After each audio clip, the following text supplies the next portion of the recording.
Election ಸೋಲು ಗೆಲುವು ಇರ್ತೈತೆ. ಸೋತೀವಂತ ಹಂಗಿರಕ್ಕಾಗಲ್ಲ. ಮುಂದೆ ಗೆಲುವು ಆಗ್ಬೋದು, ಸೋಲಿನಿಂದ ಗೆಲುವು ಆಗೇ ಆಗ್ತದೆ. ಪ್ರಯತ್ನ ಮಾಡೋದಿತ್ತು, ಮಾಡಿದೀವಿ. ನಾವು ಮೊದಲು ಹೇಳಿದಂಗೆ ಇದು ನಮ್ಮ ಕಾರ್ಯಕರ್ತರ ರಕ್ಷಣೆಗೆ ಅಥವಾ ಒಂದು ಬೇಸ್ ರೆಡಿ ಮಾಡ್ಲಿಕ್ಕೆ ಚುನಾವಣೆ ಮೊದಲೇ ಕೂಡ ಹೇಳಿದ್ದೀವಿ. ಗೆಲ್ಲಲಿಕ್ಕೆ ಎಲ್ಲ ರೀತಿಯ ಪ್ರಯತ್ನ ಮಾಡಿದೀವಿ. ಆದರೆ ಬೇರೆ ಬೇರೆ ಕಾರಣಗಳಿಂದ ಸೋತಿದ್ದೀವಿ. ಅದು ಹೆಂಗೆ ಸೋತ್ರ ಸೋಲೆ. ಅದೇನು ನಾವು ಹೇಳಲಿಕ್ಕೆ ಸಾಕಷ್ಟು ನಮ್ಮ ಕಡೆ ಇದ್ರು ಕೂಡ ಒಂದು ಹೋಟ್ಲೆ ಸೋತರು ಅಷ್ಟೇ, 10 ಹೋಟ್ಲೆ ಸೋತ್ರ ಅಷ್ಟೇ ಸೋತಿದ್ದೀವಿ. ಮಾಡುವಂತ ಎಲ್ಲ ಎಫರ್ಟ್ಸ್ ಅನ್ನ ಮಾಡಿದ್ದೀವಿ. ಆದರೆ ನಮ್ಮ ಕಾರ್ಯಕರ್ತರಿಗೆ ಒಂದು ಧೈರ್ಯ ತುಂಬಬೇಕಾಗಿತ್ತು. ಒಂದು ಹೊಸ ಬೇಸ್ ತಯಾರು ಮಾಡಬೇಕಿತ್ತು. ಬೇಸ್ ತಯಾರು ಮಾಡೋಲ್ಲಿ ಅಷ್ಟರ ಮಟ್ಟಿಗೆ ನಾವು ಯಶಸ್ವಿ ಆಗಿದ್ದೀವಿ. ಸೋಲಿಗೆ ಪ್ರಮುಖವಾಗಿ ಕಾರಣ ಅಂದ್ರೆ ನಮ್ಮ ಬಹಳಷ್ಟು ಓಟು ರಿಜೆಕ್ಟ್ ಆಗಿದಾವೆ. ಅಂದ್ರೆ ಜಾಸ್ತಿ ಓಟ್ ಹಾಕಿದ್ದಾರೆ. ಅವ್ರಿಗೆ 9 ಹಾಕುವಲ್ಲಿ 10 ಹಾಕಿದಾರ, 15 ಹಾಕಿದಾರ. ಕೆಲವು ಕಡೆ 5,000 6,000 ಓಟ್ ರಿಜೆಕ್ಟ್ ಆಗಿದಾವ, 8,000ವರೆಗೆ ಆಗಿದಾವ. ಅದ್ರ section wise SC ST B ಅವೆಲ್ಲ ಒಂದ್ ಕಡೆ ಇದ್ರು. ಸ್ವಲ್ಪ ಈ ಕೋಆಪರೇಟಿವ್ ಸೆಕ್ಟರ್ ನಮಗೆ ಹೊಸದು. ಇಲ್ಲಿವರೆಗೆ ನಾವು ಜನರಲ್ ಎಲೆಕ್ಷನ್ ಮಾಡ್ತಿದ್ವಿ, ಇದು ನಮಗೆ ಹೊಸದು. ಆದ್ರೂ ಕೂಡ ಮ್ಯಾಕ್ಸಿಮಮ್ ಪ್ರಯತ್ನ ಮಾಡಿ ಒಂದು ಹಂತಕ್ಕೆ ತರುವಂತ ಪ್ರಯತ್ನ ಮಾಡಿದ್ವಿ. ಸೈಜೇಬಲ್ ಓಟ್ ಅಂತ ತಗೊಂಡಿವಿ. 12,000 ನಾವು ತಗೊಂಡ್ವಿ, 20,000 ಅವ್ರು ತಗೊಂಡಾರ. ಸೊ ಎಲ್ಲ ರೀತಿಯ ಪ್ರಯತ್ನ ಮಾಡಿ ಕೆಲವು ಕಡೆ ಮಿಸ್ ಮ್ಯಾನೇಜ್ಮೆಂಟು, ಕೆಲವು ನಮ್ಗೆ ತಿಳ್ಕೊಳ್ಳಿಕ್ಕೆ ಆಗ್ಲಿಲ್ಲ. ಕೆಲವು ಇಲೆಕ್ಷನ್ ಆದ್ಮೇಲೆ ತಿಳ್ಕೊಳ್ಳಿಕ್ಕೆ ಸಾಧ್ಯ ಆಯ್ತು. ಹಿಂಗಾಗಿ ಅಷ್ಟ ಟೈಮ್ ಮೀರೋಗಿತ್ತು. ಸೊ ನಾವೇನು ಗುರಿ ಇಟ್ಕೊತಿದೀವಿ ಅಷ್ಟನ್ನ ಯಶಸ್ವಿ ಆಗಿದ್ದೀವಿ. ಚುನಾವಣೆಯಲ್ಲಿ ಅದು ಏನ್ ಮಾಡ್ಲಿಕ್ಕೆ ಆಗಲ್ಲ. ಅದು ಡಿಫರೆನ್ಸ್ ನಮ್ಮ ಓಟ್ ಸುಮಾರು ಹೇಳಿದ್ರಲ್ಲ 8,000 6,000 ಕೆಲವು ಕಡೆ ಮತದಾನ ಅಂದ್ರೆ ಬಾದಾಗಿದಾವ ಅಂತ ಏನಂತೀರ ಅದಕ್ಕೆ ನಾವು ರಿಜೆಕ್ಟ್ ಆಗಿದಾವ, ತಿರಸ್ಕೃತ ಆಗಿದಾವ. ಸೊ ಅದು ಕೂಡ ಮೇಜರ್ ಹೊಡ್ತಾ ಇತ್ತು. ಸೊ ನಾವು ಅವ್ರ ಸ್ಟ್ರಾಟಜಿ ತಿಳ್ಕೊಳ್ಳಿಕ್ಕೆ ಸ್ವಲ್ಪ ಸಾಧ್ಯ ಆಗಲಿಲ್ಲ. ಸೊ ಇನ್ನು ಬಹಳಷ್ಟು ನಮ್ಮ ಕಾರ್ಯಕರ್ತರು ಕ್ಯಾಂಡಿಡೇಟು ಆಕ್ಟಿವ್ ಆಗಿ ಪಾರ್ಟಿಸಿಪೇಟ್ ಮಾಡಬೇಕಾಗಿತ್ತು. ಅಷ್ಟು ಮಾಡ್ಲಿಕ್ಕೆ ಆಗದೆ ಅಂದ್ರೆ ಮತದಾರನ ಮುಟ್ಟಿದ್ರು ಕೂಡ ಮನವೊಲಿಸ್ಲಿಕ್ಕೆ ಅವ್ರನ್ನ ಈ ತರ ಓಟ್ ಹಾಕಿ ಈಗ ಹಾಕಿ ಅಂತ ಹೇಳಲಿಕ್ಕೆ ಕನ್ವಿನ್ಸ್ ಮಾಡ್ಲಿಕ್ಕೆ ಆಗದಿಲ್ಲ. ಹೀಗಾಗಿ ಬೇರೆ ಬೇರೆ ಸುಮಾರು ಕಾರಣಗಳಿದೆ. ಆಗತ್ತಿಲ್ಲ. ಅದಕ್ಕೆ ಬಂದ್ರೆ ಪ್ಯಾನೆಲೇ ಬರೋದಿದ್ದು. ಯಾಕಂದ್ರೆ ಇಡೀ ಪ್ಯಾನೆಲ್ ನಾವ್ ಹೇಳಿರ್ತೀವಿ, ನೀವು ನಮ್ಗೆ 15 ಓಟ್ ಹಾಕಂತ ಹೇಳಿರ್ತೀವಿ. ಹಿಂಗಾಗಿ ಬಂದ್ರೆ 15 ಬರ್ಬೇಕಿತ್ತು. ಹಾಗೂ ಕಡಿಮೆ ಬರೋ ಚಾನ್ಸ್ ಕಡಿಮೆ.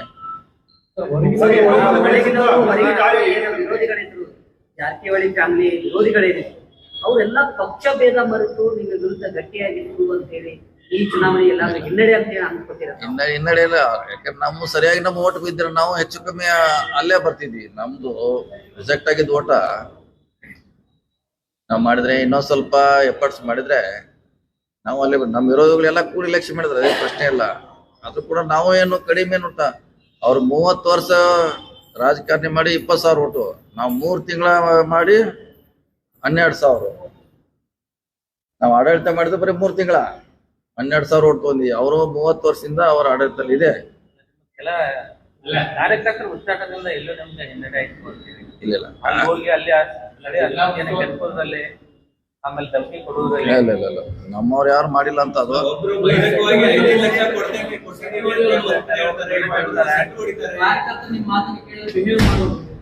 ಅದು ಆ ಚುನಾವಣೆ ಡಿಸಿಸಿ ಬ್ಯಾಂಕ್ ಇದಕ್ಕೂ ಸಂಬಂಧ ಇಲ್ಲ. ಆ ಚುನಾವಣೆ ಬೇರೆ, ಈ ಚುನಾವಣೆ ಬೇರೆ. ಆದ್ರೂ ಕೂಡ ಸೈಜೇಬಲ್ ಓಟ್ ತೊಂದು ಬಹಳಷ್ಟು ನಮ್ಮ ಓಟ್ ರಿಜೆಕ್ಟ್ ಆಗಿದೆ. ಕೆಲವು ಸ್ಟ್ರಾಟಜಿ ಮಾಡುವಲ್ಲಿ ನಮ್ಮಿಂದ ಮಿಸ್ ಆಗಿದೆ. ಸೊ ಹೀಗಾಗಿ ಸೋತಿದ್ವಿ. ಅವ್ರ ಬೇಸ್ ಅಂತಿ ರೆಡಿ ಆಗಿದೆ. ನಮ್ಮ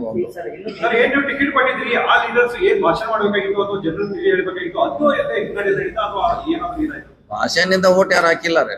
ಅವರು ಸಂಘಟನೆ ಬಹಳ ಭಾಷಣ ಮಾಡ್ಯಾರ, ಎಲ್ಲರೂ ಬಂದಂತೇನು ಅದರಿಂದ ಓಟ್ ಪರಿವರ್ತನೆ ಆಗಿಲ್ಲ. ಅವ್ರದ್ದು ಯಾವ್ದು ಇಂಟ್ಯಾಕ್ಟ್ ಓಟ್ ಇತ್ತು. ಅವರು ಅದನ್ನ ಅವ್ರ ಹಾಕ್ಸ್ಕೊಳ್ಳಲ್ಲಿ ಯಶಸ್ವಿ ಆದ್ರು.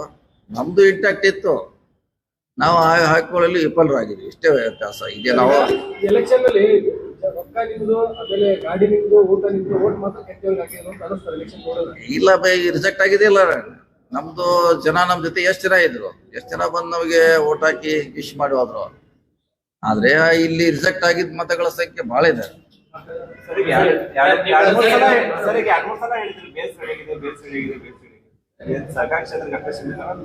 ಇಲ್ಲ ಎಲ್ಲ ಈಗ ನಮ್ದು ಹುಕ್ಕೇರಿಯಲ್ಲಿ ನಮ್ದು ಬೇಸ್ ಇರ್ಲಿಲ್ಲ. ಈಗ ಎಲ್ಲಾ ಊರಲ್ಲಿ ಕಾರ್ಯಕರ್ತರು ತಯಾರಾದ್ರು, ಎಲ್ಲಾ ಊರಲ್ಲಿ ನಮ್ಗೆ ಕಾಂಟ್ಯಾಕ್ಟ್ ಬಂದಿದೆ. ಯಾವುದೇ ಚುನಾವಣೆಯಲ್ಲಿ ಒಂದೇ ಸಾರಿ ಗೆಲ್ಲೋದು ಒಂದೇ ಸಾರಿ ಕಷ್ಟ. ಈಗ ಬಹಳ ದೊಡ್ಡ ಲೀಡರ್ ಕೂಡ ಮುಂಚೆ ಸೋತೆ ಲೀಡರ್ ಆಗಿದ್ದಾರೆ, ಎಲ್ಲರೂ ಒಂದೇ ಸಾರಿ ಗೆದ್ದಿಲ್ಲ. ಇದು ನಮ್ಮ ಫಸ್ಟ್ ಎಲೆಕ್ಷನ್ ಅಲ್ಲಿ. ಜೊತೆಯವರು ಯಾವ ರೀತಿ ಪ್ರಚಾರ ಮಾಡಬೇಕಾಗಿತ್ತು, ಕೆಲವು ಟಿವಿ ಕೂಡ ಅವರು ಏನೋ ಮಿಸ್ ಆಗಿದೆ ಅಂತ ಪ್ರಯತ್ನ ಮಾಡಿದ್ರೆ, ಆದ್ರೆ ನಾವು ಜನರಿಗೆ ಓಟ್ ಹೆಂಗ್ ಹಾಕ್ಸೋದು ಕನ್ವಿನ್ಸ್ ಮಾಡೋಲ್ಲಿ ಫಸ್ಟ್ ತಪ್ಪಿದೀವಿ. ಸೋಲಿನ ನಂತರ ಒಂದು ಚರ್ಚೆ ಆಗ್ತಾ ಇದೆ, ಏನಂತಂದ್ರೆ ಸೋಷಿಯಲ್ ಮೀಡಿಯಾ ಎಲ್ಲ ಕಡೆಗಳಲ್ಲೂ ಒಂದು ಚರ್ಚೆ ಆಗ್ತಾ ಇದೆ. ನಿಮ್ ಜೊತೆನೂ ಬಹಳಷ್ಟು ಲಿಂಗಾಯತ ನಾಯಕರಿದ್ದಾರೆ, ತಾವು ಬೆಳೆಸಿದ್ರಿ. ಆದ್ರೆ ಲಿಂಗಾಯತ ವಿರೋಧಿ ಅನ್ನೋ ರೀತಿಯಲ್ಲಿ ನಿಮ್ಮನ್ನು ಬಿಂಬಿಸ್ತಾ ಇದ್ದಾರೆ, ಲಿಂಗಾಯತರು ತುಳಿತಾ ಇದ್ದಾರೆ, ನಾಟಕ ಪಾಠ ಕಲಿಸಿದೀವಿ, ನೀವು ಮುಂಬರ್ತಕ್ಕಂಥ ದಿನಗಳಲ್ಲಿ ನಾವೆಲ್ಲ ಒಂದಾಗಬೇಕು ಅನ್ನೋ ಒಂದು ವಿಚಾರವನ್ನ ಪ್ರಸ್ತಾಪ ಮಾಡ್ತಾ ಇದ್ದಾರೆ. ಅದಕ್ಕೆ ತಾಮದೇ ಇದು ತಾಲೂಕಿಗೆ ಸೀಮಿತವಾಗಿರುವಂತ ಚುನಾವಣೆ, ಅಷ್ಟಕ್ಕನ ಮಾತಾಡ್ಬೇಕಿದು. ಜಿಲ್ಲೆ ಅಲ್ಲಿ ಜಿಲ್ಲೆ ರಾಜ್ಯಕ್ಕೆ ಸಂಬಂಧಪಟ್ಟದ್ದು ಅಲ್ಲಿದು. ಇದು ಹುಕ್ಕೇರಿಗೆ ಸಂಬಂಧಪಟ್ಟದ್ದು. ಹುಕ್ಕೇರಿಯಲ್ಲಿ ಸಕ್ಸಸ್ ಆಗಿದ್ದಾರೆ ಅಷ್ಟೇ ಹೊರತಾಗಿದ್ದು ಜಿಲ್ಲೆಗೆ ಆಗೋದು ಬೇರೆ ತಾಲೂಕಿಗೆ ಅನ್ವಯಿಸೋದಿಲ್ಲ ಅಷ್ಟೇ. ಸೋಲು ಅಷ್ಟೇ, ಮುಖಭಂಗ ಅನ್ನೋದು ಪ್ರಶ್ನೆ ಸೋಲು. ಕತ್ತಿ ವರ್ಸಸ್ ಕತ್ತಿ ಕುಟುಂಬ ವರ್ಸಸ್ ಜಾರಕಿಹೊಳಿ ಕುಟುಂಬ ಅನ್ನುವಂತ ನಿಟ್ಟಿನಲ್ಲಿ ಆರಂಭದಲ್ಲೇ ಬಿಪಿನ್ ಆಗುವಂತ ಬಗ್ಗೆ ಸಾಕಷ್ಟು ವೈಯಕ್ತಿಕವಾಗಿ ವಾಗ್ದಾಳಿಯನ್ನ ಮಾಡಿದ್ರು. ಕರೆಕ್ಟ್. ಈಗ ಅಲ್ಲ, ಉತ್ತರ ಹೇಳಿಲ್ಲ, ಉತ್ತರ ಅದಕ್ಕೆ ಕೊಡೋದು ಅವಶ್ಯಕತೆ ಇಲ್ಲ. ಯಾಕಂದ್ರೆ ಅವರು ಮಾತಾಡ್ದಂಗೆ ಬೇರೆಯವರು ಅದಕ್ಕೆ ಮಾತಾಡ್ಲಿಕ್ಕೆ ಆಗೋಲ್ಲ. ಸೊ ಈಗ ಸೋಲ್ ಅಷ್ಟೇ ನಾವು ಹೇಳ್ಬೇಕಿದ್ದು. ಖಂಡಿತ ಆಗಿತ್ತಲ್ಲ, ಅವ್ರಿಗೆ ನಮ್ಗೆ ಅದು ಪರಿಸ್ಥಿತಿ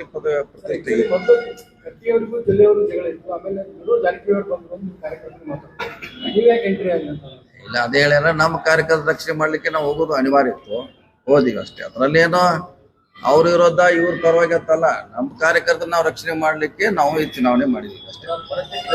ಸತೀಶ್ ಜಾರಕಿಹೊಳಿ ಅವರು ಸ್ಟಡಿ ಮಾಡ್ತಾರೆ, ಆಮೇಲೆ ಸ್ಟ್ರಾಟಜಿ ಮಾಡ್ತಾರೆ. ಎಲ್ಲೂ ಕೂಡ ಸ್ಟ್ರಾಟಜಿ ಫೇಲ್ ಆಗಿರ್ಲಿಲ್ಲ. ಅದು ಇಲ್ಲ ಸ್ಟಡಿ ಮಾಡುವಲ್ಲಿ ವಿಫಲರಾದ್ರು, ಸ್ಟ್ರಾಟಜಿ ಮಾಡುವಲ್ಲಿ ವಿಫಲ. ಅದೇ ಹೇಳಲ್ಲ, ನಮ್ದು ಮಿಸ್ ಮ್ಯಾನೇಜ್ಮೆಂಟ್ ಅಂತ ಹೇಳಿದಿಲ್ಲ. ಸ್ಟ್ರಾಟಜಿ ಕರೆಕ್ಟ್ ಇತ್ತು, ಸ್ಟಡಿನೂ ಕರೆಕ್ಟ್ ಇತ್ತು.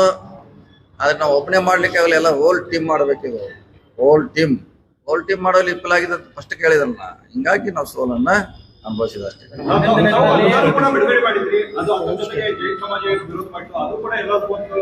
ಎಲ್ಲಾರು ಬಂದಿದ್ದಾರೆ ನಮ್ಮ ಜೊತೆ, ಬಂದಿಲ್ಲ ಅಂತಿಲ್ಲ. ಸೊ ಕೆಲವು ಸೆಕ್ಟರ್ ಬರ್ಬೇಕಾಯ್ತು, ಬರ್ದಿಲ್ಲ ಅಷ್ಟೇ. ಈ ಚುನಾವಣೆಯಲ್ಲಿ ಕೆಲವು ಸೆಕ್ಟರ್ ಬರ್ಬೇಕಾಯ್ತು ನಮ್ಮ ಜೊತೆ, ಅವ್ ಕೈ ಜೋಡಿಸ್ತಿಲ್ಲ. ಸೊ ಅದಾಗಿದೆ, ಮಿಸ್ ಮ್ಯಾನೇಜ್ಮೆಂಟ್ ಆಗಿದೆ. ನಮ್ಮ ವೋಟ್ರಿಗೆ ಹೀಗೆ ಓಟ್ ಹಾಕೋದ್ ಕನ್ವಿನ್ಸ್ ಮಾಡೋದ್ರಲ್ಲಿ ನಾವು ವಿಫಲರಾಗಿದ್ದೀವಿ. ಎಲ್ಲ ಕೂಡಿ ಸೋತಿದ್ವಿ ಅಷ್ಟೇ.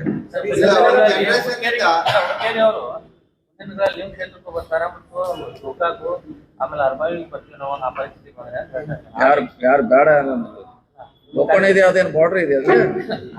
ನೀವು ಹೇಳಿದ್ರೆ ನಿಮ್ಮ ಕಾರ್ಯಕರ್ತರು ಬರ್ಸ್ಕೊಂಡಿದ್ರೆ ಅಂತ ಹೇಳಿದ್ರು, ಆ ನಿಟ್ಟಿಗೆ ಅವ್ರು ಉತ್ತರ ಕೊಟ್ಟರು. ಅದಕ್ಕೆ ನೀವೇನ್ ಹೇಳ್ತೀರಿ? ನಾವ್ ಹೇಳಿಲ್ಲ, ಬಾರ್ಡರ್ ಇಲ್ಲ, ಸ್ವಾಗತ ಮಾಡ್ಕೊತಾರೆ ಹೇಗೆ ಅಂತ ಹೇಳಿ. ಬಾರ್ಡರ್ ಇಲ್ವೇ ಇಲ್ಲ, ಓಪನ್ ಇದೆ. ಯಾರ್ ಬೇಕಾದ್ರೆ ಇಲ್ಲಬೇಕಾ ಇದ್ರೆ ನೀನ್ ಯಾರು ಕೇಳಿ ಹೋಗ್ಬೇಕಾ? ನಾವು ಕೇಳಿ ಹೋಗೋದು ಅವಶ್ಯಕತೆ ಇಲ್ಲ, ಅವ್ರಿಗೆ ಕೇಳೋದು ಅವಶ್ಯಕತೆ ಇಲ್ಲ. ಅಲ್ಲಿನ ಭಯನ ನಿರ್ಬಂಧ ದಿಗ್ಬಂಧನ ಏನಿಲ್ಲ. ಯಾರು ಬೇಕಾದ್ರೆ ಇಲ್ಲಿ ಹೋಗ್ಲಿಕ್ಕೆ ಫ್ರೀ ಆಗಿದೆ. ಈಗ ಪ್ರತಿ ಸರಿ ಕತ್ತಿಯವರು ಒಂದನ್ನ ಹೇಳ್ತಾ ಇದ್ರು, ಗೋಕಾಕ್ ಮಾಡೆಲ್ ಅನ್ನುವಂಥದ್ದು. ಗೋಕಾಕ್ ನಲ್ಲಿ ಡ್ರಗ್ಸ್ ಮಾಫಿಯಾ ಇದೆ, ಅಲ್ಲಿ ದಬ್ಬಾಳಿಕೆ ಇದೆ, ಆಸ್ತಿಯನ್ನ ಬರ್ಸ್ಕೊಳ್ತಾ ಇದ್ದಾರೆ. ಇದನ್ನ ಒತ್ತಿ ಹೇಳಿ ಅದು ಏನಾದ್ರು ಇಂಪ್ಯಾಕ್ಟ್ ಆಯ್ತಾ ಅಥವಾ ಏನ್ ಸರ್? ಅದ್ ಯಾವ್ದು ಆಗಿಲ್ಲ, ಭಾಷಣ ಆಗಿಲ್ಲ ಅಥವಾ ಅವ್ರ ಅಪಪ್ರಚಾರ ಕೂಡ ಆಗಿಲ್ಲ. ನಮ್ಮ ಓಟನ್ನ ನಾವು ಹಾಕ್ಸ್ಕೊಳ್ಳಲ್ಲಿ ವಿಫಲರಾಗಿದ್ದೀವಿ ಅಷ್ಟೇ, ಸಿಂಪಲ್. ಗೋಕಾಕ್ ಪರಿಸ್ಥಿತಿಯನ್ನು ಪದೇ ರಾಜ್ಯ ಹೇಳ ಪ್ರತಿ ಎಲೆಕ್ಷನ್ ಹೇಳ್ತಾರ. ಅದ ಈಗಿಂದ ಅಲ್ಲ, 20 ವರ್ಷದಿಂದ ಹೇಳ್ತಾರ, ಹೊಸದೇನಲ್ಲ ಅದು. ಪ್ರತಿ ಎಲೆಕ್ಷನ್ ಬಂದಾಗ ಅದು ಒಂದ್ಸಲ ಮಳೆ ಬಂದಾಗ ಒಂದ್ಸಲ ಸರ್ವ್ ಆಗಿದೆ, ಅದೇ ಹೊಸದಲ್ಲ ಸರ್. ಆಮೇಲೆ ಈ ಖರ್ಚು ಮಾಡಿದ್ರು ಸರ್, ಈ ಖರ್ಚಿನಲ್ಲಿ ಕೇರಳೆಲ್ಲ ಹೊಸ ಟಿಸಿ ಹೊಸ ಕಂಬ ಬರ್ತಿತ್ತು ಅಂತ ಚರ್ಚೆ. ಈ ಸಹಕಾರಿ ಸಂಘ ಎಲೆಕ್ಷನ್ ಖರ್ಚು ಮಾಡಿದ್ರೆ ಹೊಸ ಟಿಸಿ ಹೊಸ ಕಂಬ ಬರ್ತಿದ್ರು ಅಂತ ಅಲ್ಲ. ಅಲ್ಲಿ TC ಬರ್ತಿತ್ತು, ಅದಲ್ಲ, ಅದು ಇಲೆಕ್ಷನ್ ಪ್ರತಿಷ್ಠೆ ಅಷ್ಟೇ. ಅದು ಈಗ ಕತ್ತಿ ಸಹೋದರರು ಮತ್ತು ಜಾರಕಿಹೊಳಿ ಸಹೋದರರ ನಡುವೆ ಬಹಳ ಸಹೋದರತ್ವ ಭಾವನೆ ಇತ್ತು, ಒಳ್ಳೆ ಸಂಬಂಧಗಳಿದ್ವಿ. ಇಬ್ಬರ ಸಂಬಂಧಗಳ ನಡುವೆ ಹುಳಿ ಹಿಂಡಿದವರು ತಂದೆ ಅಂತಾನೆ ಈಗ ರೆಡ್ಡಿ ಆ ರೀತಿ ಆ ಧಾಟಿಯಲ್ಲಿ ಮಾತಾಡ್ತಾ ಇದ್ದಾರೆ. ರಮೇಶ್ ಶೆಟ್ಟಿ ಅವರ ನೇರವಾಗಿ ಆರೋಪ ಮಾಡ್ತಾರೆ. ಇಲ್ಲ ಹಾಗೇನಿಲ್ಲ. ಅದು ಒಂದು ಸಾರಿ ನೋಡಿ, ಒಂದು ಆ ಕಡೆ ಅವ್ರು ಕೊಡ್ತಾರ, ಒಂದು ಇಲೆಕ್ಷನ್ ಈ ಕಡೆ ನಾವು ಕೊಡ್ತಾವ. ಅದು ಸಂದರ್ಭ ಅನುಗುಣವಾಗಿ ಕೂಡಿರ್ತೀವಿ. ಈಗ ಅವ್ರ ಮ್ಯಾಗ ಆರೋಪ ಅವ್ರು ಬಂದ್ರು ಇವ್ರು ಬಂದ್ರು ಆಗ್ತಿಲ್ಲ. ಇವ್ರ ಜೋಡಿ ಕೂಡಿ ಇಲೆಕ್ಷನ್ ಮಾಡಿದ್ವಿ ಸಾಕಷ್ಟ. ಈಗ ಈ ಅನಿವಾರ್ಯ ಬಂತು, ಇವ್ರ ಜೋಡಿ ಕೂಡಂತ ಅನಿವಾರ್ಯ ಬಂತು. ಆರೋಪ ಮಾಡ್ಲಿಕ್ಕೆ ಆಗೋಲ್ಲ, ಅವ್ರವ್ರ ಸಂದರ್ಭ ತಕ್ಕ ಕೂಡಿರ್ತೀವಿ ಅಷ್ಟೇ. ಸರ್, ಈಗ ಎಲೆಕ್ಷನ್ ಮುಗಿದೋಗಿದೆ ಸರ್. ಛತ್ತೀಸ್ಗಢದಲ್ಲೂ ನಮ್ಮ ವಿಚಾರಕ್ಕೆ ಸಂಬಂಧಪಟ್ಟಂತೆ ವೈಯಕ್ತಿಕ ವಿಚಾರಗಳನ್ನ ಕೇಳಿದ್ರು. ಈ ಚುನಾವಣೆ ಮುಗಿದೋಗಿದೆ. ತಾವು ಅವ್ರಿಗೆ ಏನ್ ಕಿವಿ ಮಾತು ಹೇಳ್ತೀರಿ ಸರ್ ಇಂಥ ಸಂದರ್ಭದಲ್ಲಿ? ಯಾಕಂದ್ರೆ ಬಹಳಷ್ಟು ವೈಯಕ್ತಿಕ ವಿಚಾರಗಳನ್ನ ಕೇಳ್ತಿದ್ರು, ಬಹಳಷ್ಟು ಇದು ಮಾಡಿದ್ರು. ಅವ್ರಿಗೆ ಏನ್ ಹೇಳ್ತೀರಿ ಸರ್? ನೋಡಿ, ಅದು ಅವರ ವ್ಯಕ್ತಿಕ, ಅವರ ಘನತೆ ಗೌರವ ತಕ್ಕ ಮಾತಾಡಬೇಕು. ಅವರು ಒಂದ್ಸರಿ MP, 2 ಸಲ DCC ಬ್ಯಾಂಕು, ಅವ್ರ ಕುಟುಂಬ ರಾಜಕಾರಣಿಯಲ್ಲಿ ಇದೆ. ಅದರ ಅನುಗುಣವಾಗಿ ಮಾತಾಡ್ಬೇಕು. ಈಗ ಬಾಯಿ ಇದೆ ಅಂತ ಮಾತಾಡ್ಲಿಕ್ಕೆ ಆಗಲ್ಲ. ಅದಕ್ಕೆ ನಮ್ಮ ಮುಂಚೆ ನೀವು ಕೇಳಿದಾಗ ಹೇಳಿದ್ದೀನಿ ಈಗಾಗಲೇ, ಅದು ಅವ್ರಿಗೆ ಸಂಬಂಧಪಟ್ಟ ವಿಚಾರ. ಸರ್, ಈಗ ಒಟ್ಟಾರೆ ಚುನಾವಣೆಯಲ್ಲಿ DAಗಳ ಹೆಸರು ಬೆಳಗಾವಿ ಜಿಲ್ಲಾ ರಾಜಕಾರಣದಲ್ಲಿ ಸಾಕಷ್ಟು ಚರ್ಚೆ ಆಗ್ತಾ ಇದೆ. ಸತೀಶ್ ಜಾರಕಿಹೊಳಿ ಅವರು DAಗಳನ್ನ ನಂಬಿ ಕೆಟ್ಟ ಅನ್ನುವಂಥದ್ದು ಕೂಡ ಚರ್ಚೆಗೆ ಬರ್ತಾ ಇರುವಂತದ್ದು ಸರ್. ಇಲ್ಲಿವರೆಗೆ ಚುನಾವಣೆ ಗೆಲ್ಲಿಸ್ತಾರ ಅವರಲ್ಲ ಅವರೆಲ್ಲ ಅಲ್ಲ. ಇದೊಂದು ಬೈ ಮಿಸ್ಟೇಕ್ ಆಗಿರ್ಬೇಕು. ಏನು ಇದನ್ನ ನಾವು 2018ರಲ್ಲೂ ಅಂತದೊಂದು ಅನುಭವ ಆಗಿದೆ. ಹೇಳಿಲ್ಲ. ಆವಾಗ ನಾನು ಕಾನ್ಸ್ಟಿಟ್ಯೂನ್ಸಿಗೆ ಹೋಗದೇ ಆಗೋದ್ರಿಂದ ಅದಾಯ್ತು, ಹೊರತಾಗಿ PAಗಳಿಂದ ಅಲ್ಲ. ನಾನು ಕಾನ್ಸ್ಟಿಟ್ಯೂನ್ಸಿಗೆ ಹೋಗಿದ್ರೆ ನಾನು ಅದು ಪ್ರಯೋಗ ಮಾಡ್ಲಿಕ್ಕೆ ಮಾಡಿದ ಹೊರತಾಗಿ ಅವರಿಂದ ಅಲ್ಲ. ಅದು ನ್ಯಾಚುರಲ್ ಆಗಿ ಕಡಿಮೆ ಬಿತ್ತು, ಯಾರ ನಿರ್ಲಕ್ಷ್ಯ ಮಾಡಿದ್ರು ಸೋತೀವಿ. PAಗಳಿಂದ ಆಗಿದ್ದಂತ ನಾನಲ್ಲ, ಅಥವಾ ಯಾರಿಂದ ಆಗಿಲ್ಲ. ಕೆಲವು ಇರ್ಬೋದು, ಅವರಲ್ಲಿಯೂ ಸಮಸ್ಯೆ ಇರ್ಬೋದು, ಇಲ್ಲ ಅಂತ ಹೇಳಿಕ್ಕೆ ಆಗಲ್ಲ. ಈ ಸೋಲ್ಲಿಕ್ಕೆ ನಾವು ಸ್ಟ್ರಾಟಜಿ ಮಾಡಿದ್ರು ಕೂಡ ಜನರನ್ನ ಮುಟ್ಟುವಲ್ಲಿ ನಾವು ವಿಫಲರಾಗಿದ್ದೀವಿ. ಅದೇ ಮುಟ್ಸ್ಲಿಕ್ಕೆ ಅವ್ರಷ್ಟೇ ಅಲ್ಲ, ಬರೀ PAಗಳು ಅಷ್ಟೇ ಕಾರಣ ಅಲ್ಲ, ಎಂಟೈರ್ ಕಾರ್ಯಕರ್ತರು. ಇವ್ರು PAಗಳು ಹೋದವರು ಟೆಂಪರರಿ, ಅಲ್ಲಿ ಕಾರ್ಯಕರ್ತರು ತಯಾರಾಗಬೇಕಿತ್ತು. ಪ್ರಮುಖವಾಗಿ ಬಂದಿದ್ದೇನಂದ್ರೆ ಸತೀಶ್ ಜಾರಕಿಹೊಳಿ ಯಾವುದೇ ಸ್ವಭಾವ ನಿಮ್ಮ ಆಪ್ತ ಸಹಾಯಕರಲ್ಲಿ ಕಾಣ ಬಂದಿಲ್ಲ. ಕಲ್ಸಲ್ಲ. ಒಂದೊಂದ್ಸಲ ಪಾಠ ಕಲ್ತಾಗ ಗೊತ್ತಾಗೋಲ್ಲ. ಈಗ ಅವ್ರಿಗೂ ಪಾಠಗಳು ಹಿಂಗೆ ನಿಮ್ಗಿಂದ ಹಿಂಗೆ ಫೀಡ್ಬ್ಯಾಕ್ ಬಂದಿದೆ, ನೀವು ಬದಲಾವಣೆ ಆಗಂತ ಅವ್ರಿಗೂ ಹೇಳೋಣ. ಮಂದಿ ಜೋಡಿ ಹಿಂಗಿರಬೇಕು. ಯಾಕಂದ್ರೆ ಅವ್ರು ಒಂದು ಸ್ಟೈಲ್ ನಲ್ಲಿ ಒಂಥರ ಹೋಟೆಲ್ನಾಗ ಹೋದ್ರೆ ಒಂದು ಟೇಸ್ಟ್ ಹಂಗೆ ಇರ್ತೈತಿ, ಅದು ಕಂಟಿನ್ಯೂ ಮಾಡ್ತಾರೆ. ಈ ಟೇಸ್ಟ್ ಸರಿ ಇಲ್ಲ, ಇದು ಬದಲಾವಣೆ ಮಾಡೋಂತ ಟಿಕೆಟ್ ವಿಚಾರದಲ್ಲಿ ಎಲ್ಲೋ ಒಂದ್ ಕಡೆ ಸರ್. ಟಿಕೆಟ್ ವಿಚಾರದಲ್ಲಿ ಎಲ್ಲಿ ಕಡೆ ಬಂದಿದ್ರು ನಮ್ಗೆ ಅಂತ ಅವ್ರ ಟಿಕೆಟ್ ಸಿಕ್ಕಿಲ್ಲ ಅಂತ ಭಾಷಣ ಮಾಡ್ತಿದ್ರು. ಅದು ಯಾವ್ದು ಇಲ್ಲ. ನಾವು ಅವ್ರನ್ನ ಕೇಳಿದ್ವಿ. ಕೆಲವ್ರ ಹೆಲ್ತ್ ಇಶ್ಯೂ ಇತ್ತು, ಕೆಲವ್ರ ಆಸಕ್ತಿ ಇರಕ್ಕಿಲ್ಲ. ಅವ್ರು ಕೇಳಿ ನಾವು ಡಿಸಿಷನ್ ತಗೊಂಡಿವಿ. ಈಗ ಹುಕ್ಕೇರಿಯಲ್ಲಿ ಹೋರಾಟ, ಈಗ ಹುಕ್ಕೇರಿಯಲ್ಲಿ ನಿಮ್ಮ ಹೋರಾಟ ಮುಂದುವರಿಯಿತು ಅಥವಾ ಇಲ್ಲಿಗೆ ನಿಲ್ಲುತ್ತೋ? ಮತ್ತೊಂದು ಪಾರ್ಟ್, ಅದು ಎಮ್ಕನ್ಮಡಿ ಪಾರ್ಟ್ ಇದೆ. ಅದು ಹುಕ್ಕೇರಿ ಎಮ್ಕನ್ಮಡಿ ಪಾರ್ಟ್ ಇದೆ. ತಾಲೂಕಾ ಹೆಡ್ ಕ್ವಾರ್ಟರ್ ಅದೇ, ಎಲ್ಲ ಇಲಾಖೆಗಳಲ್ಲೇ ಇರ್ತಾರ. ನಾವು ಈಗಾಗಲೇ ವಾರದಾಗ ಒಂದ್ಸಾರಿ ಅಲ್ಲಿ ಇದ್ದೇ ಇರ್ತೀವಿ. ಚುನಾವಣೆ ಮುಂಚೆ ಕೂಡ ನಾವು ವಾರದಾಗ ಒಂದ್ಸಾರಿ 2 ಸಾರಿ ಅಲ್ಲಿ ಇದ್ದೇ ಇರ್ತೀವಿ. ಅದ ಕಂಟಿನ್ಯೂ ಇದ್ದೇ ಇರ್ತದೆ. ಅದ್ರಾಗೇನ ಹೋಗ್ಲೇಬೇಕು. ಯಾಕಂದ್ರೆ ನನಗೆ ಬೆಳಗಾವಿ ತಾಲೂಕನು ಅಧಿಕಾರಿಗಳ ಸಂಬಂಧ, ಹುಕ್ಕೇರಿ ತಾಲೂಕಿನ ಅಧಿಕಾರಿಗಳ ಸಂಬಂಧ. ಹಿಂಗಾಗಿ ನಾವು ಮೀಟಿಂಗ್ ಮಾಡಬೇಕು, ಅಲ್ಲಿ ಇರಬೇಕು. ಮತ್ತೆ ಇನ್ನು ಕಾರ್ಯಕರ್ತರು ಹೆಚ್ಚಾಗಿದ್ದಾರೆ, ಮತ್ತೆ ಅವ್ರ ಕೆಲಸ ಮಾಡ್ಕೋತಾ ಇರ್ಲೇಬೇಕು. ಅದೇನು ಪ್ರಶ್ನೆ ಬರುತ್ತೆ. ಆಡಳಿತ ವರ್ಗವನ್ನ ನೀವು ದುರುಪಯೋಗಪಡಿಸಿಕೊಂಡಿದ್ದಕ್ಕೆ ರಮೇಶ್ ಶೆಟ್ಟಿ ಅವರು ಆರೋಪ ಮಾಡಿದ್ದಾರೆ. ಯಾವ ಇದ್ರಾಗ ಏನಂತ ಏನ ಆರೋಪ, ಏನು ದುರುಪಯೋಗ ಪಡಿಸೋಂಥದ್ದು ಏನು ನಿಮ್ಮ ಅನುಕೂಲಕ್ಕೆ ಅಲ್ಲ. ಏನು ಮತ್ತೆ ಒಳಗೆ ಬಂದು ಗದ್ದಲ ಮಾಡ್ರೆ ಹೊರಗೆ ಹಾಕಂತ ಹೇಳ್ಬೇಕ್ರು, ಬೇಡ ಅಂತ ಹೇಳ್ಬೇಕ್ರು. ಅವ್ರಿಗೆ ಒಳಗೆ ಬಂದು ಅವರೇ ಅಲ್ಲೇ ಸುತ್ತಾಕ್ತಿದ್ರು. ಅವರು ಅವರೇ ಓಟ್ ಹಾಕದೆ ಅಲ್ಲೇ ಸುತ್ತಾಕ್ತಾ ಇದ್ರು. ಅವರು ಅಂತ ನಡಿ ಡೆಪ್ಪಾಯ್ ಮಾಡಿ ಹೊರಗೆ ಹಾಕಿ ಅಂತ ಹೇಳಿದ್ರೆ ಪೊಲೀಸ್ ಹೊರಗೆ ಹಾಕಿದ್ದಾರೆ. ಕಾರ್ಯಕರ್ತರು ಅಸಮಾಧಾನ ಕೊಟ್ಟಿದ್ದಾರೆ. ಯಾಕಂದ್ರೆ ನೀವು PAಗಳಿಗೆ ಮೆಂಬರ್ ಮಾಡ್ತೀರಿ, ಕಾರ್ಯಕರ್ತರಿಗೆ ನಿಗಮ ಮಂಡಳಿ ಒಂದು ಸ್ಥಾನಗಳನ್ನು ಕೊಡ್ತಾ ಇಲ್ಲ. ಚೆನ್ನಾಗಿ ಒಂದು ಬುಗ್ಲಿ ಹೇಳ್ತಾ ಇದೆ. ಅದನ್ನ ಯಾವ ತರ ನೀವು ಗಮನಗೊಳಿಸ್ತೀರಿ? ನಿಗಮ ಮಂಡಳಿ ಬೇರೆ ಬೇರೆ ಕಾಡಾ ಅಧ್ಯಕ್ಷರಾದ್ರು, ಬಟ್ ಬೇರೆ ಬೇರೆ ಇದ್ರಲ್ಲಿ ಆಗ್ತಾ ಇಲ್ಲ. ನೋಡಿ, ಎಲ್ಲರಿಗೂ ಸಮಾನ ಮಾಡಕ್ ಆಗಲ್ಲ. ಇರೋ ಲಿಮಿಟೆಡ್ ಪೋಸ್ಟ್, ಎಲ್ಲರಿಗೂ ಪೋಸ್ಟ್ ಬೇಕತ್ತಿಲ್ಲ. ಸಮಾಜ ಸೇವೆ ಮಾಡುದು, ಜನರ ಸೇವೆ ಮಾಡುದು ಅದೊಂದು ಪೋಸ್ಟ್ ಇದ್ದಂಗೆ. ಎಲ್ಲರಿಗೂ ಪೋಸ್ಟ್ ಕೊಡ್ಬೇಕಂತ ಏನು ಅವಶ್ಯಕತೆ ಇಲ್ಲ. ಫಲಿತಾಂಶ ಮುಗಿಸ್ತಾರೆ. ಅಕ್ಟೋಬರ್ 19 DCC ಚುನಾವಣೆ ನಡೀತಾರೆ. ರಮೇಶ್ ಕತ್ತಿ ವರ್ಷ ಹೇಳ್ತಾರೆ 5 ವರ್ಷ ಇವ್ರ ಕೈಲಿ ಆಡಳಿತ ಕೊಟ್ಟರೆ DCC ಮುಗಿಸಿ ಹೋಗುತ್ತೆ. 11 ಸೊಸೈಟಿಗಳಿದಾವೆ, 11 ಸೊಸೈಟಿಗಳು 1 ಲಕ್ಷ ಕೊಡ್ತಾರೆ. ಹಿಂಗ್ ಹಣ ಕೊಟ್ಟರೆ ಮುಗಿಸಿ ಹೋಗುತ್ತೆ. ಹೋದಾಗೆಲ್ಲ ಅದನ್ನು ಪ್ರಚಾರ ಮಾಡ್ತಾರೆ. ಚುನಾವಣೆ ಫಲಿತಾಂಶ ಬಂದ ಬಳಿಕ ಅದನ್ನ ಒತ್ತಿ ಹೇಳ್ತಾರೆ. ಏನ್ ಹೇಳ್ತಾರೆ? ಅವ್ರು ಬಿಟ್ಟು ಹೋದ್ಮೇಲೆ ಸುಮಾರು 200 ಕೋಟಿ ಡಿಪಾಸಿಟ್ ಹೆಚ್ಚಾಗಿದೆ. ರಮೇಶ್ ಕತ್ತಿ ಚೇರ್ಮನ್ ಇಳಿದು ಹೋದ್ಮೇಲೆ ಸುಮಾರು 200 ಕೋಟಿ ರೂಪಾಯಿ ಡಿಪಾಸಿಟ್ ಹೆಚ್ಚಾಗಿದೆ. ಇಳಿದು ಹೋದ್ಮೇಲೆ ಸರ್ ಈ ಹುಕ್ಕೇರಿ ಈಗ ಫಲಿತಾಂಶ ಡಿಸಿಸಿ ಬ್ಯಾಂಕ್ ಚುನಾವಣೆ ಮತ್ತು ಮುಂದಿನ ಜಿಲ್ಲಾ ರಾಜಕಾರಣಕ್ಕೆ ಬದಲಾವಣೆ ಆಗ್ತದೆ. ಇದು ತಾಲೂಕಾಗೆ ಒಂದು, ಅದು ಎಲೆಕ್ಟ್ರಿಕ್ ಸೊಸೈಟಿಗೆ, ಇದು MLA MP ಜಿಲ್ಲಾ ಪಂಚಾಯತಿ ಆಗಿದ್ರೆ ಅಸೆಸ್ ಮಾಡ್ಬೋದಿತ್ತು. ಇದು ಅಷ್ಟಕ್ಕೆ ನಾವು ಸೀಮಿತ ಇಡಬೇಕು. ಎಷ್ಟು ಹುಕ್ಕೇರಿಗೆ ಮಾತ್ರ, ಹುಕ್ಕೇರಿಯಲ್ಲಿ ಮಾತ್ರ ವಿಜಯೋತ್ಸವ, ಜಿಲ್ಲೆಗಲ್ಲ. ಅಂದ್ರೆ ಇಡೀ ಜಿಲ್ಲೆಯಲ್ಲಿ ತಮ್ಮ ವಿರೋಧಿಗಳನ್ನೆಲ್ಲ ಸಂಭ್ರಮ ಮಾಡ್ತಾ ಇದ್ದಾರೆ, ವಿಜಯೋತ್ಸವ ಮಾಡ್ತಾ ಇದ್ದಾರೆ. ಖಂಡಿತ ಮಾಡ್ತಾರ. ಮುಂಚಿಂದ ಇದ್ದಾರೆ, ಇರ್ಬೇಕು. ಅವರು ನಾವೊಂದ್ಸರಿ ಭಾಷಣ ಮಾಡಿದ್ದೆ ನಮ್ಮ ಮನೆ ಚುನಾವಣೆ ಆದ್ಮ್ಯಾಗ ಎಮ್ಕನ್ಮಡಿಯಲ್ಲಿ. ನಮ್ಮ ವಿರೋಧಿಗಳು ವರ್ಷಕ್ಕೊಮ್ಮೆ ಬಂದು ನಮ್ಮನ್ನ ಬೈಬೇಕು. ಕೇಳಿದ್ರಿ? ಯಾರ ಕೇಳಿದ್ರಿ? ವರ್ಷಕ್ಕೊಂದ್ಸಲ, ಯಾಕಂದ್ರೆ ನಮ್ಮವ್ರು ಮಲಗಿರ್ತಾರ, ಬಂದ್ ನಾವ್ ಬೈಬೇಕು. ಬಾಗೇವಾಡ್ಯಾಗ ಬಂದು ಬೈಬೇಕು, ಚಿಕ್ಕೋಡ್ಯಾಗ ಬಂದು ಬೈಬೇಕು, ಬೆಳಗಾವದಾಗ ಒಂದು ಬೈಬೇಕು. ನಾವು ಅಲರ್ಟ್ ಆಗ್ತೀವಿ, ನಮ್ಮ ಕಾರ್ಯಕರ್ತರು ಅಲರ್ಟ್ ಆಗ್ತಾರ. ಇದನ್ನ 2 ವರ್ಷದಿಂದ 3 ವರ್ಷದಿಂದ ಮೊನ್ನೆ 23 ಚುನಾವಣೆ ಅಂದಾಗ ಅಭಿನಂದನೆ ಸಮಾರಂಭದಲ್ಲಿ ಎಮ್ಕನ್ಮಡಿಯಲ್ಲಿ ಭಾಷಣ ಮಾಡಿದ್ದು ಇದು. ಇವತ್ತು ನಿಮ್ಮ ಹಿಂಬಾಲಕರು, ನಿಮ್ಮ ಬೆಂಬಲಿಗರು ಹೇಳೋದು ಒಂದು ಮಾತೇನಿದೆ, ಎಲ್ಲಾ ಸ್ಟ್ರಾಟಜಿ ಉಪಯೋಗ ಮಾಡಿದ್ರು. ಬಾಲಚಂದ್ರ ಜಾರಕಿಹೊಳಿ ಅವರು ಹೋದ್ರು, ಲಖನ್ ಜಾರಕಿಹೊಳಿ ಅವರು ಹೋದ್ರು, ನೀವು ಹೋದ್ರಿ. ಆದ್ರೆ ನಿಮ್ಮ ಫ್ಯಾಮಿಲಿಯ ಫೈರ್ ಫ್ರೆಂಡ್ ರಮೇಶ್ ಜಾರಕಿಹೊಳಿ ಅವರನ್ನ ದೂರ ಇಟ್ಟಿದ್ರಿಂದ ಸ್ವಲ್ಪ ಹಿನ್ನಡೆ ಆಯ್ತು ಅಂತ ಹೇಳ್ತಾರೆ. ಅಲ್ಲ, ಅವ್ರ ಅವಾಗ ಅವಶ್ಯಕತೆ, ಇನ್ನು ಅವಶ್ಯಕತೆ ಇದೆ ಅವ್ರ. ಈಗ ಹೊರಗೆ ಬರ್ತೈತೆ ಅದು. ಯಾಕಂದ್ರೆ ಎಲ್ಲಾ ಸಿಸ್ಟಮ್ ಫೇಲ್ ಆದ್ಮ್ಯಾಗ ನೆಕ್ಸ್ಟ್ ಸಿಸ್ಟಮ್ ಈಗ ಬರ್ತೈತಿ ಹೊರಗೆ, ಈಗ ಹೊರಗೆ ಬರ್ತೈತಿ ಅದು. ಜೊಲ್ಲೆ ಅವರು ಕೆಟ್ಟವರು ಸವಾಸ ಮಾಡಿ ಕೆಡ್ತಾ ಇದ್ದಾರೆ ಅಂತ ರಮೇಶ್ ಕತ್ತಿ ಅವರು. ಈಗ ರಮೇಶ್ ಕತ್ತಿ ಲಿಮಿಟೇಷನ್ ಇದ್ರೆ ಹೌದಾ, ಅವ್ನ ಬಗ್ಗೆ ಎಲ್ಲ ಹೇಳೋದು ಅವಶ್ಯಕತೆ ಅಲ್ಲಿ. ರಮೇಶ್ ಕತ್ತಿ ಅದ ಡೆಡ್ ಹಾರ್ಸೋದು. ಈಗ ಸುಮ್ಮನೆ ಅಟ್ಟ ಬಂದ ಓಡಾಡ್ತಾನ, ಅವ್ನು ಸೀಮಿತ ಇದೆ ಅವ್ನು ರಾಜಕಾರಣಿ, ಅವನ ವಿಚಾರಗಳು. ರಮೇಶ್ ಕತ್ತಿ ಅವ್ರದ್ದು ಸುಮ್ ಭಾಷಣ ಮಾಡ್ಯ ನಾವು, ಇದೇನೋ ಇಡೀ ರಾಜ್ಯ ನೋಡೋದ್ರಿಂದ ಅಷ್ಟು ಫೋಕಸ್ ಆಗ್ಯಾವ ನಾವು. ಮತ್ ನಾಳಿಂದ ಮತ್ತ ಔಟ್ ಆಫ್ ಆರ್ಡರ್. ಇಲ್ಲ, ಅವ್ರ ಅಸ್ತಿತ್ವವನ್ನು ಕಳ್ಕೊಂಡಿದ್ರು, ನೀವ ಇಲ್ಲಿ ಹೋಗಿ ಜೀವಂತ ಮಾಡಿದ್ರಿ ಅಂತ ಹೇಳಿ ಒಂದು ಆರೋಪ, ನಿಮ್ಮ ಬೆಂಬಲಿಗರೇ ಆರೋಪ. ಚರ್ಚೆ ಆಗ್ತಾ ಇರೋದು ಅದೇ. ಈ ಒಂದು ಗೆಲುವಿನಿಂದ ಅವರು ಉತ್ತರ ಕರ್ನಾಟಕದ ಒಬ್ಬ ಪ್ರಭಾವಿ ರಾಜಕಾರಣಿ ಏನೇನೇ ಇಲ್ಲ. ಉತ್ತರ ಕನ್ನಡ ಬಹಳ ದೊಡ್ಡದಿದ್ದಾರೆ ಸರ್. ಅಲ್ಲಿ ತುಂಗಾ ನದಿಯಿಂದ ಹಿಡಿದು ಈ ಕಡೆ ಬಹಳ ದೊಡ್ಡದಿದೆ. ಮನ್ಯಾಗ ಕೂತ್ರ ಲೀಡರ್ ಆಗೋಲ್ಲ. ಬಿಸಿಲು ನೋಡ್ಬೇಕು, ಮಳೆ ನೋಡ್ಬೇಕು, ರಾತ್ರಿ ನೋಡ್ಬೇಕು, ಊಟ ಇಲ್ಲ ಅಡ್ಡಾಡ್ದಾಗ ಲೀಡರ್ ಆಗ್ತಾರೆ.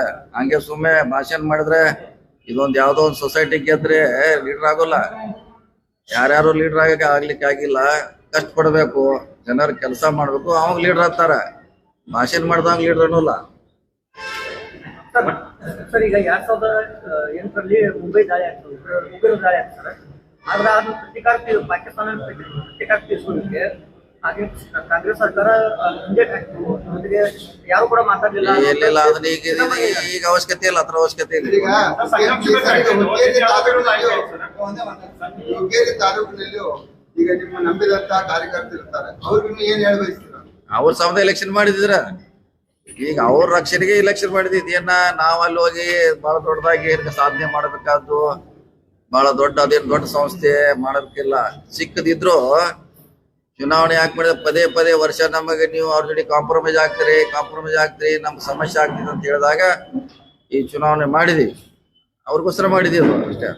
ಸರ್, ನಿಗಮ ಮಂಡಳಿ ಯಾವುದೇ ಕಾರಣಕ್ಕೂ ಒಂದ್ ಕಡೆ ನಿಮ್ಮವ್ರಿಗೆ, ನಿಮ್ ಜೊತೆಗೆ ಇದ್ದವ್ರಿಗೆ ಸರಿಯಾದಂತಹ ಜವಾಬ್ದಾರಿ ಸಿಗಲಿಲ್ಲ ಅಂತ ಕೊಟ್ಟಿದಾರಲ್ಲ. ಚಿಂಗ್ಳೆ ಅವ್ರು ಕೊಟ್ಟಿದ್ದಾರೆ, ಗೋಕಾಕದಾಗ ಬರ್ಮಣ್ಣ ಅವ್ರು ಕೊಟ್ಟಿದ್ದಾರೆ ಉಪಾಧ್ಯಕ್ಷರಾಗಿ.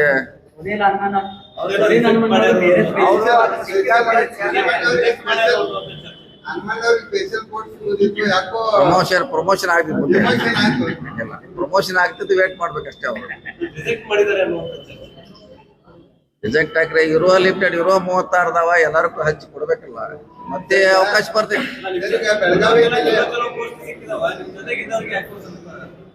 ಯಾರು ಸಿಕ್ಕವ್ರೆ ನೋಡ್ಯಾರ ಹೋಗಿ ಏನಾರ? ಸರಿ, ಈಗ ಬೆಳಗಾವಿ ಜಿಲ್ಲೆದು ಅಧ್ಯಕ್ಷಿತ ಕಾರ್ಖಾನೆ ಮಲಪ್ರಭಾ ಕಾರ್ಖಾನೆ ಆರ್ಥಿಕವಾಗಿ ಬಹಳ ಹಿಂದುಳಿದಿದೆ. ಮಂಡ್ಯ ಮೈಸೂರಿಗೆ 200-300 ಕೋಟಿ ಕೊಡ್ತಾರೆ. ಇದು ಕಾರ್ಖಾನೆಗೆ ಈಗ ಅನುದಾನದ ಅವಶ್ಯಕತೆ ಇದೆ, ಅಲ್ಲ ಸರ್ಕಾರ ಎಲ್ಲರೂ ಕೂತ್ಕೊಂಡು ಅದನ್ನ ಅಧಿಕಾರಿಕ ನೀಡ್ತಾರೆ. ಸರ್ಕಾರ ಕೆಲವು ಕಾರ್ಖಾನೆಗೆ ದುಡ್ಡು ಕೊಡ್ಲಿಕ್ಕೆ ಒಪ್ಪಿದೆ. ಅದನ್ನ ಗ್ಯಾರಂಟಿ ಕೊಡ್ಲಿಕ್ಕೆ ಒಪ್ಪಿದೆ. ಸೊ ಅವ್ರ ಮುಂದೆ ಮಾಡೋದು ಬಿಡೋದು ಅವ್ರಿಗೆ ಸಂಬಂಧಪಟ್ಟಿದೆ. ಬರುವ ಡಿಸಿಸಿ ಬ್ಯಾಂಕ್ ಚುನಾವಣೆಯಲ್ಲಿ ಜನಸಾಮಾನ್ಯರಿಗೆ ಏನ ಎಲೆಕ್ಷನ್ ರಿಸಲ್ಟ್ ಬರ್ಬೋದು ಪ್ರಕಾರ ಈ ದಿನ ಆಗ್ಬೋದು ನೋಡಿ, ಮತ್ತೆ ಹೇಳಿದ ಅದು ಒಂದು ಸೀಮಿತ ಮುಖ್ಯರಿಗೆ, ಇದು ಜಿಲ್ಲೆಯ ಸಮಸ್ಯೆ, ಇದು ಬೇರೆ ಬೇರೆ. ನಾವು ಅಲ್ಲಿ ಕುಸ್ತಿ ಹೋಗಿದ್ವಿ ಅಂತ ಬೇರೆ ಕಡೆ ಹೋಗ್ಯಾಕ ಆಗೋಲ್ಲ. ಈ ಕುಸ್ತಿ ತಾಲೂಕು ಆಗಿ ಬೇರೆ ತರ ಇದು. 15 ತಾಲೂಕಿಗೆ ಕುಸ್ತಿ ಬೇರೆ, ಒಂದು ಜನರಲ್. ಸೊ ನಿಮ್ಗೆ ರಿಸಲ್ಟ್ 10 ತಾರೀಕು ಸಾಯಂಕಾಲ ಗೊತ್ತಾಗ್ತದೆ. 19 ಇದ್ರು ಚುನಾವಣೆ, 10 ತಾರೀಕು ಅಂತ ರಿಸಲ್ಟ್ ಗೊತ್ತಾಗ್ತದೆ.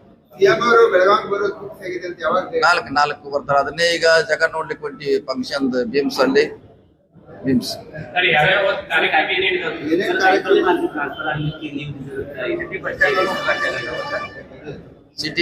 ಸಿಟಿ ಇದೆ, ಆಮ್ಯಾಗು ಬಿಮ್ಸ್ ಇದೆ. ಎರಡೇ ಕಾರ್ಯಕ್ರಮ. ಎರಡೇ ಕಾರ್ಯಕ್ರಮ ಅದೇ ಕಾರ್ಯಕ್ರಮ ಫ್ಲೈಓವರ್ಸ್ ಇನ್ನೂ ಅದು ಟೆಂಡರ್ ಆಗಿಲ್ಲ. ಈಗೇನ್ ಸರ್ ಬಿಡಿಸೋದೆ ಬಿಮ್ಸ್ ಈ ಬಸ್ ಸ್ಟ್ಯಾಂಡ್ ರೆಡಿಯಾಗಿ ಸುಮಾರು 1 ವರ್ಷ ಆಯ್ತಲ್ಲ. ಅದು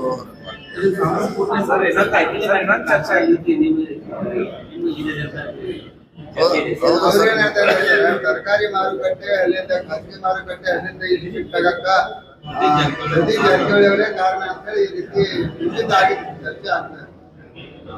ಆದೇಶ ಆಗಿದೆ. ಆದೇಶ ಸತೀಶ್ ಜಾರಕಿಹೊಳಿ ಅಂತ ಹೆಸರಾಗ್ತಾರೋ ಏನೋ ಸೆಕ್ಷನ್ ಹಾಕಿ ಮಾಡ್ತಾರ. ಆದೇಶ ಆಗಿದೆ ಸರ್ಕಾರದಿಂದ, ಸತೀಶ್ ಜಾರಕಿಹೊಳಿ ಆದೇಶ ಮೇರೆಗೆ ಮಾಡಿದ ಅಂತ ಹೇಳಿದಾರೋ ಅಥವಾ ಯಾವ್ದಾರ ಸೆಕ್ಷನ್ ಕೋಟ್ ಮಾಡಿದ್ದಾರೆ. ಅದು ನಮ್ಮ ಸರ್ಕಾರದ ಆ ಮಾರುಕಟ್ಟೆ ಬರಬಾರ್ದಂತ ನಾವು, ನಮ್ಮ ಸರ್ಕಾರ ವಿರೋಧಿ ಇದೆ. ನಮ್ಮ ಪ್ರಣಾಳಿಕೆಯಲ್ಲಿ ಕೂಡ ಇದೆ. ಅದು ಖಾಸಗಿ ಮಾರುಕಟ್ಟೆಗೆ ಅವಕಾಶ ಇಲ್ಲ ಅಂತ ಪ್ರಣಾಳಿಕೆಯಲ್ಲಿ ಹೇಳಿದೀವಿ. ಇದು ಕೇಂದ್ರ ಸರ್ಕಾರ ತಂತು. ಕೇಂದ್ರ ಸರ್ಕಾರ ಖಾಸಗಿ ಅವ್ರಿಗೆ ಅವಕಾಶ ಕೊಡ್ತು. ನಾವು ನಮ್ಮ ಸರ್ಕಾರ APMC ಮುಚ್ಚಿ ಹೋಗ್ತಾವ. ಅದಕ್ಕೆ ಇದು ಬಂದ್ ಆಗ್ಬೇಕಂತ ಇದು ಒಂದೇ ರಾಜ್ಯದಲ್ಲಿ ಇರೋದು. ಇಲ್ಲಿವರೆಗೆ ಕಾನೂನು ಹೋರಾಟ ಒಮ್ಮೆ ವಿಡ್ರಾ ಆಯ್ತು, ಎಲ್ಲ ಆಯ್ತು. ಈ ಕೊನೆಗೆ ಸರ್ಕಾರ ಬಂದ್ ಮಾಡಿದೆ, ಆದೇಶ ಮಾಡಿದೆ. ಸೊ ಅದರಲ್ಲಿ ಹಿನ್ನೆಲೆ ಮಾಡಿದೆ ಹೊರತಾಗಿ Satish Jarkiholi part of the government. ನಾವ್ ಯಾರ ಕಡೆ ಇರಬೇಕು ನಾವು? ಸರಿ, ವ್ಯಾಪಾರಿಗಳು ಕೋಟ್ಯಾಂತರ ರೂಪಾಯಿ ಇನ್ವೆಸ್ಟ್ ಮಾಡಿದ್ದಾರೆ. ಅವರು ಅಲ್ಲಿ ಅವ್ರು ಈಗಾಗಲೇ ಅಲ್ಲಿ ಬದುಕು ಕಟ್ಕೊಂಡಿದ್ರು. ಅವ್ರಿಗೆ ಡಿಮಾಂಡ್ ಅಂದ್ರೆ ಕನಿಷ್ಠ ಒಂದು ಉಪ ಮಾರುಕಟ್ಟೆಯನ್ನಾದ್ರೂ ಅಲ್ಲಿ ಮಾಡಿಸ್ಕೊಡಿ ಅನ್ನುವಂಥ. ಈಗ ಎಲ್ಲರಿಗೂ ಅವಕಾಶ ಮಾಡಿಕೊಡ್ಲಿಕ್ಕೆ ಇಲ್ಲಿ ಜಾಗ ಇದ್ದಾರೆ. ಎಲ್ಲಿ APMC ಅಲ್ಲಿ. ಈಗ ನಾವು ಅಲ್ಲೇ ಹೊಂಟಿದೀವಿ. DC ಅವರು, ರಾಜಿ ಅವರು ಎಲ್ಲ ನೋಡಿ ಆಲ್ರೆಡಿ ಅವ್ರಿಗೆಲ್ಲ ಬರ್ಲಿಕ್ಕೆ ಆಹ್ವಾನ ಕೊಟ್ಟಿದೀವಿ. AC ಅವ್ರ ಅಧ್ಯಕ್ಷತೆಯಲ್ಲಿ ಒಂದು ಕಮಿಟಿ ಮಾಡಿದೀವಿ. ಒಪ್ಕೊಂಡಾರ ಬರ್ಲಿಕ್ಕೆ. ಬಂದ್ರೆ ಒಳ್ಳೇದಿರುತ್ತೆ. ಯಾಕಂದ್ರೆ ನಾವು ಸುಮಾರು ಅವ್ರಿಗೆ ಎಷ್ಟು ಜನ ವ್ಯಾಪಾರಿಗಳು ಇದ್ದಾರೆ, ಅಷ್ಟು ಅಂಗಡಿನೇ ಇಲ್ಲ. ಇಲ್ಲ ರಿಯಾಯಿತಿ ಮೇಲೆ ಅವ್ರು ಬದುಕು ಕೊಟ್ಟು ಆಮೇಲೆ ಉಳಿದವ್ರು ಕೊಡ್ಸಕ್ಕೆ ನಾವು ಅಡ್ಜಸ್ಟ್ ಮಾಡ್ಲಿಕ್ಕೆ ರೆಡಿ ಇದೀವಿ. ನಾವು ಸ್ವಂತ ಈಗ ಇದಾದ್ಮೇಲೆ ಅಲ್ಲೇ ಹೋಗ್ತಾ ಇದೀವಿ ನೋಡ್ಲಿಕ್ಕೆ. ಅವ್ರಿಗೆ ಅವಕಾಶ ಮಾಡಿ ಕೊಡ್ತೀವಿ. ಒಂದೇ ಕಡೆ ಮಾಡಿದ್ರೆ ನೋಡಿ, ಈಗ ಸುಮಾರು ಕೋಟ್ಯಾಂತರ ರೂಪಾಯಿ ಇದು ಕಲೆಕ್ಟ್ ಆಗಿದೆ. ಬೆಳಗಾವಿ ಜಿಲ್ಲೆಯಲ್ಲಿ ಸಾಕಷ್ಟು ಹಾನಿಯಾಗಿದೆ. ಇದು ಕೂಡ ಪರಿಹಾರ ಬಂದಿಲ್ಲ. ನೋಡ DC ಅವ್ರ ಜೊತೆ ನಾನು ಎಲೆಕ್ಷನ್ BJP ಬಂದಿಲ್ಲ. ಯಶಸ್ ಬ್ಯಾಂಕ್ ಅಲ್ಲಿ ಚೆನ್ನಾಗಿ ನೆಟ್ವರ್ಕ್ ನೀವು ಹೇಳಿದ್ರೆ ನೀವು ವಿಡಿಯೋ ಹೇಳಿದ್ರೆ ಈಗ ಅಚ್ಚರಿಯಾಗಿ ಅವರ ಮಲಪ್ರಭಾ ಶಂಕರ ಕಾರ್ಯಕ್ರಮದ ಅಧ್ಯಕ್ಷಗಳಾಗಿದ್ದಾರೆ. ಹೌದು, ಅದ್ರಲ್ಲಿ ಏನು ಪ್ರಶ್ನೆ. ಅಲ್ಲಿ ಅದು ಅವಕಾಶ ಇತ್ತು, ಅವ್ರಿಗೆ ಆಗಿದ್ದಾರೆ. ಅಂದ್ರೆ ಅದು ಮುಂದಿನ ದಿನಗಳಲ್ಲಿ ಹೇಳ್ತಾರೆ ಅಂತ ಸರ್, ಇದ ಅವಕಾಶನೇ ಹೇಗೆ ಅವ್ರ ಮುಂದೆ ಅವಕಾಶ ಮಾಡೋದೈತೆ ಅಂತ ಬಂದಿದ್ರೆ ನೀವು ಆ ವಿಡಿಯೋ ಇಲ್ಲಿ ಸಿಗ್ತಾ ಇನ್ನೂ ಬೇರೆ ಅವಕಾಶ ಇದಾವಲ್ಲ. ಈಗ ನೋಡೋ, ಈಗ ಗೆದ್ದಿದ್ದಾರೆ, ಒಳ್ಳೆ ನಡೆಸಲಿ. ಯಾಕಂದ್ರೆ ಸ್ವಲ್ಪ ಅದು ಸಮಸ್ಯೆನಾಗಿದೆ, ಕಾರ್ಖಾನೆ ಸಮಸ್ಯೆನಾಗಿದೆ. ಅವರ ಹೋಗೋದ್ರಿಂದ ಸ್ವಲ್ಪ ಇಂಪ್ರೂವ್ಮೆಂಟ್ ಮಾಡ್ತಾರ. ಯಾಕಂದ್ರೆ ಅವ್ರಿಗೂ ಐಡಿಯಾ ಇದೆ ಇಂಪ್ರೂವ್ಮೆಂಟ್. ರೈತರಿಗೆ ಹೆಚ್ಚು ಬಿಲ್ಲು, ಹೆಚ್ಚು ಖರ್ಚಿಂಗ್ ಮಾಡ್ಲಿಕ್ಕೆ ಅನುಕೂಲ ಆಗ್ತದೆ. ರಾಜ್ಯದಲ್ಲಿ ಸಾಕಷ್ಟು ಹಾನಿಯಾಗಿದೆ. ಸರ್ಕಾರದ ಬಳಿ ಹಣನೇ ಇಲ್ಲ ಕೊಡೋಕೆ ಅಂತ ಹೇಳಿ ನಿನ್ನೆ ವಿಜಯೇಂದ್ರ ಅವರ ನೇತೃತ್ವದಲ್ಲಿ ಬೀದರ್ನಲ್ಲಿ ಕೂಡ ನೋಡಿ, ಬೆಳೆ ಹಾನಿಗೆ ಕೊಡ್ಲಿಕ್ಕೆ ಸರ್ಕಾರದಲ್ಲಿ ಯಾವುದೇ ತೊಂದರೆ ಇಲ್ಲ. ಸರ್ಕಾರ ಈಗಾಗಲೇ CM ಅವರು ಹೇಳಿದ್ದಾರೆ, ನಾವು ಸರ್ವೆ ಮಾಡ್ತಾ ಇದ್ವಿ. ಎಲ್ಲೆಲ್ಲಿ ಬಂದಿದೆ ಈಗಾಗಲೇ DC ಅವ್ರ ಕಡೆ ದುಡ್ಡು ಇದ್ದಾರೆ. ಇಲ್ಲ, DC ಅಲ್ಲಿ ಆಲ್ರೆಡಿ ಅವರು ಅಕೌಂಟ್ ಅಲ್ಲಿ ದುಡ್ಡು ಇದ್ದಾರೆ. ಸರ್ವೆ ಕೂಡ ಕಂಪ್ಲೀಟ್ ಆಗ್ತಾ ಇಲ್ಲ. ಯಾಕೆ ಲೇಟ್ ಆಗ್ತಾ ಇದೆ? ಮಳೆ ಕಂಟಿನ್ಯೂ ಮಳೆ ಆಗ್ತದೆ. ನಿನ್ನೆ ನಿಂತಿದ್ದು ಮಳೆ ನಿನ್ನೆ. ಸೊ ಖಂಡಿತ DC ಜೋಡಿ ಮಾತಾಡ್ತೀವಿ, ಬೇಗ ಕೊಡಿಸ್ಲಿಕ್ಕೆ ಹೇಳ್ತೀವಿ. Thank you.